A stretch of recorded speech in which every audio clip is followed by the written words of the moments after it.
Vote चोर, vote चोर,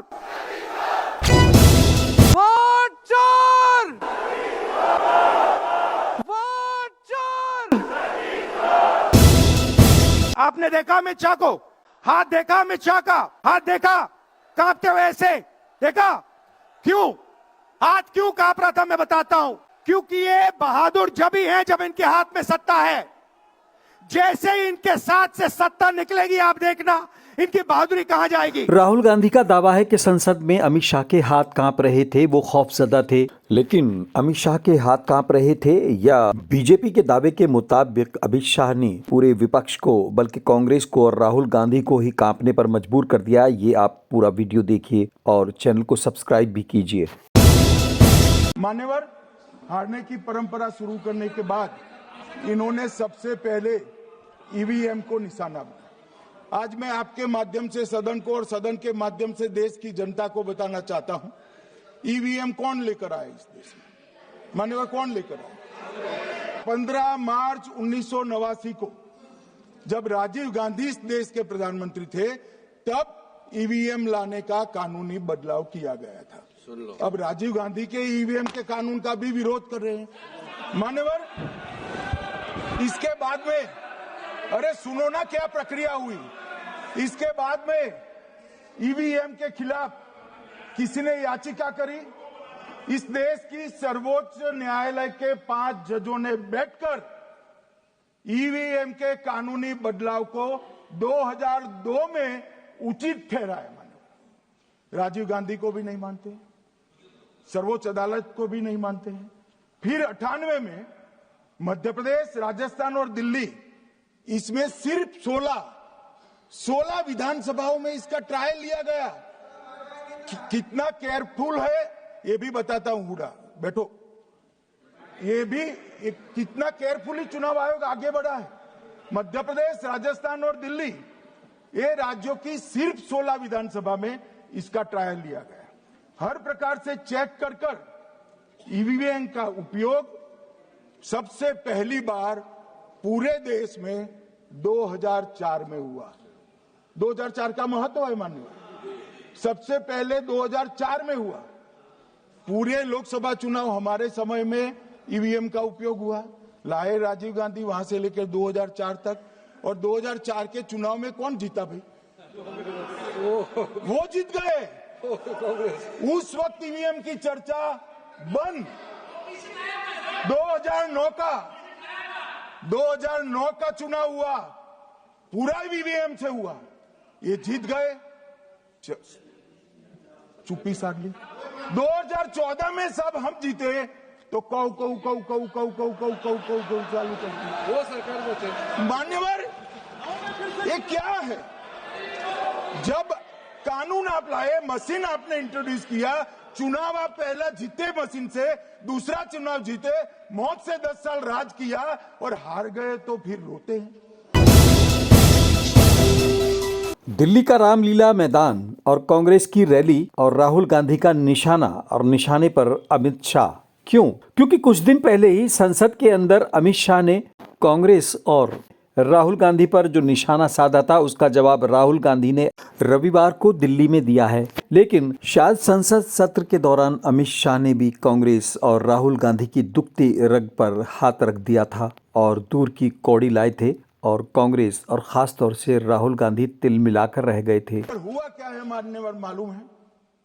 इनको अब अगर प्रेस में कोई पत्रकार उनको पसंद ना आए ऐसा सवाल पूछते हैं तो तुम बीजेपी के एजेंट हो ऐसा कहते हैं। मान्यवर, सवाल जो भी हो उसको लेना चाहिए। मान्यवर, पत्रकार कभी बीजेपी का एजेंट नहीं होता है। मगर आप अगर ऐसा मानते हो कि लोकतंत्र में आपको पसंद आए ऐसे ही सवाल पत्रकार पूछे तो ये नहीं हो सकता। इमरजेंसी नहीं है भाई, इमरजेंसी नहीं है। मान्यवर, एक प्रेस में कोई सवाल पूछता है तो कहते हैं बीजेपी के एजेंट हो। केस हारते हैं तो जज पर आरोप कर देते हैं, चुनाव हारते हैं तो ईवीएम पर आरोप करते हैं। जी हां, मीडिया पर निशाना साधने के अलावा कांग्रेस की सबसे बड़ी कमजोरी बल्कि नाकामी का जिक्र करते हुए अमित शाह ने कांग्रेस और राहुल गांधी की मानो दुखती रग पर हाथ रख दिया। सुनिए। ईवीएम की दलील अब गले नहीं उतरती तो वोट चोरी का मुद्दा लेकर आए। वोट चोरी का मुद्दा लेकर पूरा बिहार में यात्रा निकाली, फिर भी हार गए। अब हारने का कारण आपका नेतृत्व है, ये हारने का कारण ईवीएम और मतदाता सूची नहीं। और अगर ये मानते हैं मान्यवर, अगर ये मानते हैं कि इनको कोई पूछने वाला नहीं है, भगवान करे मैं गलत पड़ जाऊं, कांग्रेस के कार्यकर्ता इनका हिसाब मांगेंगे। एक दिन कांग्रेस के कार्यकर्ता इनका हिसाब मांगेंगे कि इतने चुनाव कैसे हार गए। राहुल गांधी लगातार वोट चोरी का आरोप लगा रहे हैं। बिहार चुनाव में भी मुद्दा बनाया, प्रेस कॉन्फ्रेंस की और फिर संसद में भी सवाल उठाया और रविवार को दिल्ली में हुई रैली में भी यही मुद्दा हावी रहा। मगर आप मोदी जी का चेहरा देखिए, अच्छी तरह देखिए। जो मेरी बहन ने कहा, मोदी जी की कॉन्फिडेंस खत्म हो गई है। आपने देखा, वो भी जानते हैं कि हमारी वोट चोरी पकड़ी गई है। ये वोट चोरी सिर्फ वोट की चोरी नहीं है, सबसे पहले ये इस संविधान पर, अंबेडकर जी के संविधान पर आक्रमण है। इस संविधान में लिखा है एक व्यक्ति को एक वोट मिलना चाहिए, तो सबसे पहले वोट चोरी अंबेडकर जी के संविधान पर आक्रमण है और वोट चोरी करके ये सरकार चलाते हैं। लेकिन अमित शाह ने अपने ही ढंग से उसका जवाब दिया था संसद में। अब मैं 3 वोट चोरी की घटनाएं बताना चाहता हूं। सबसे पहली घटना हुई आजादी के बाद देश का प्रधानमंत्री तय करना था। तय कौन करना था? तो उस वक्त के जितने प्रांत थे, इसके कांग्रेस के अध्यक्षों ने, उनके एक एक वोट से तय होना था। अब 28 वोट श्री सरदार पटेल को मिले और 2 वोट जवाहरलाल नेहरू जी को मिले।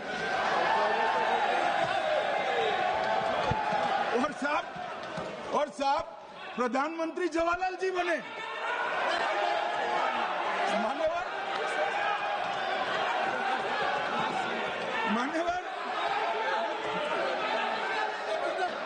मान्यवर दूसरे प्रकार की वोट चोरी और नैतिक तरीके से चुनाव जीतना, ऐसी वोट चोरी भी भूतकाल में एक बार हुई थी। श्रीमती इंदिरा गांधी रायबरेली से चुनी गई। इलाहाबाद हाईकोर्ट में श्री राजनारायण पहुंचे कि चुनाव नियमों के अनुसार नहीं हुआ। इलाहाबाद हाईकोर्ट ने ये तय कर दिया कि श्रीमती गांधी ने उचित तरीके से चुनाव नहीं जीता है, हम इसको रद्द कर दें। मान्यवर, ये भी वोट चोरी थी, बहुत बड़ी वोट चोरी थी।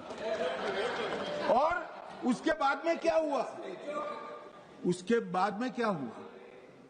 बाद में वो वोट चोरी को ढकने के लिए संसद में कानून लाया कि प्रधानमंत्री के खिलाफ कोई केस ही नहीं हो सकता। मैं विपक्ष के नेता को कहना चाहता हूं, इम्यूनिटी की बात आप चुनाव आयोग की पूछ रहे हैं, इसका तो मैं जवाब दूंगा, इम्यूनिटी का। मगर ये इम्यूनिटी जो श्रीमती गांधी ने दी थी, इसके लिए आपका क्या कहना है? उन्होंने तो स्वयं के लिए ले ली। मान्यवर विपक्ष के नेता ने कहा कि आपने चुनाव आयुक्तों को इम्यूनिटी दी। इनका आरोप सत्य नहीं है, मैं इसकी बात बाद में करता हूं। परंतु हमने तो चलो मानो चुनाव आयुक्त को इम्यूनिटी दी, श्रीमती गांधी ने तो अपने आप को इम्यूनिटी दी। और फिर जब ये संवैधानिक सुधार के वायरस चैलेंज हुए, तो वो केस जीतने के लिए 2, 3 और 4 नंबर के सर्वोच्च न्यायालय के जज को बाईपास कर चौथे नंबर के जज को चीफ जस्टिस बनाया और वहां केस भी जीत लिया। और मान्यवर, ये तो इतिहास है, कौन झुठला सकता है? इनको कोई पढ़ाता नहीं है इतिहास। ये तो इतिहास है, सर्वोच्च अदालत और संसद के रिकॉर्ड में रखा हुआ इतिहास है। इसके खिलाफ ये लल्लन सिंह जैसे कितने लोग पूरा जीवन लड़े बिहार में इमरजेंसी के खिलाफ, जेल में गए, लाखों लोग गए। और तीसरी वोट चोरी कहना चाहता हूं, तीसरी वोट चोरी का प्रकार मैंने बताया था कि योग्यता नहीं है और मतदाता बन जाना। अभी एक वाद पहुंचा है, वाद मतलब डिस्प्यूट पहुंचा है दिल्ली की सिविल अदालत में। उसमें डिस्प्यूट ये है कि सोनिया गांधी जी इस देश की नागरिक बनने से पहले मतदाता बने। उत्तर प्रदेश, पंजाब, दिल्ली, लोकसभा या फिर बिहार, हार दर हार, बावजूद इसके राहुल गांधी लगातार सवाल उठा रहे हैं मजबूती के साथ।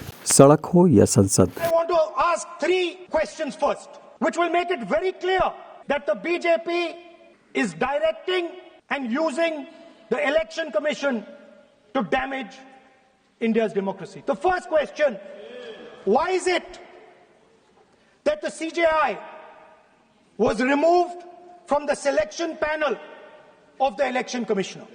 Second question, in December 2023, they changed the law to make sure that no election commissioner could be punished for any action they take while they are election commissioner. Why would the Prime Minister and Home Minister give this gift of immunity to the election commissioner? And finally, why was the law with regards to CCTVs and the data that they contain changed? Why was a law put in place that allows the election commission to destroy CCTV footage 45 days after the election? चुनाव आयोग एक तटस्थता से चुनाव कराने वाला संस्थान बनाया गया और इसकी मान्यता कोई पॉलिटिकल पार्टी ने नहीं दी। भाग और अनुच्छेदों के तहत हमारे संविधान ने दी और ये संवैधानिक प्रक्रिया है। इस संवैधानिक प्रक्रिया पर सवाल खड़े कर कर अनर्गल आरोप कर कर आप पूरे चुनाव आयोग की एक प्रकार से पूरे दुनिया में इसकी छवि को धूमिल करने का काम कर रहे हैं। आपको लगता है कि आप सरकार की छवि धूमिल करें? ना जी, आप पूरी दुनिया में भारत के लोकतंत्र की छवि को धूमिल करें। मान्यवर सरकार का तो इतना ही सवाल है, मान्यवर सरकार का तो इतना ही सवाल है कि भारत के मतदाता क्या सोचेंगे, मगर मतदाता का सोचने का सवाल नहीं है। मतदाता को तो मालूम है कि हमने तो वोट दिया है इसलिए चुनकर आए हैं, तो उसके मन में कोई डाउट नहीं है। ये वोट चोरी करते रहे, घुसपैठिया बचाओ यात्रा निकाली और बिहार में 2/3 बहुमत से हम जीते। राहुल गांधी जी संसद में अमित शाह के हाथ कांप रहे थे या नहीं, ये तो सभी ने देखा, लेकिन क्या कभी आपने अपने गिरेबान में भी देखा कि उस कुएं से बाहर कब आ पाएंगे जहां पर आपके चापलूस पत्रकार या फिर आपकी चापलूस मंडली आपको घेरे रहती है। और जितने चुनाव आप अपने नेतृत्व में कांग्रेस को हरवा चुके हैं, अगर उनका हिसाब कांग्रेस के कार्यकर्ताओं ने मांग लिया तो क्या जवाब देंगे? अभी भी वक्त है, अपनी चापलूस मंडली से बाहर निकलिए और कार्यकर्ता से संवाद स्थापित कीजिए और अपना मेल भी चेक कीजिए। जो लोग आपसे मिलना चाहते हैं या आपको सलाह देना चाहते हैं, उनसे मिलने का कोई रास्ता भी बताइए ताकि कोई सही सलाह आप तक पहुंच सके। अपने दर्शकों से अनुरोध है कि इस चैनल को सब्सक्राइब करें ताकि चापलूसी के बजाय सच्ची और सटीक खबरें आप तक पहुंच सकें।